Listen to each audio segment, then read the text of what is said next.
Қайырлы күн достар. Бүгін қызылша, алма, алмұрт және грек жаңғағынан пайдалы салат дайындайтын боламыз. Әуелі салат жапырағын ірі етіп турап, тарелкаға саламыз. Содан соң алманы ұзынша етіп жіңішкелеп турап аламыз.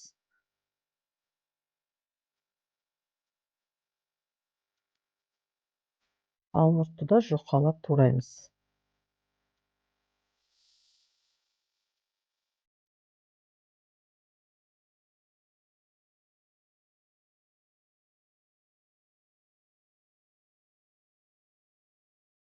Қызылшаны бірнеше бөліктерге бөліп, оны да жұқалап турап шығамыз.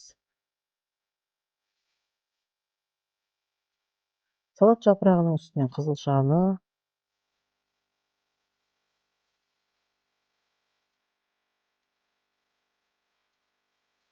алманы,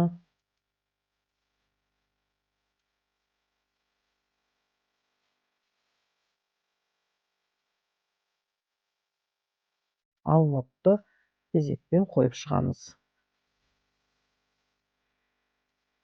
Барлығының үстінен грек жаңғағын себеміз.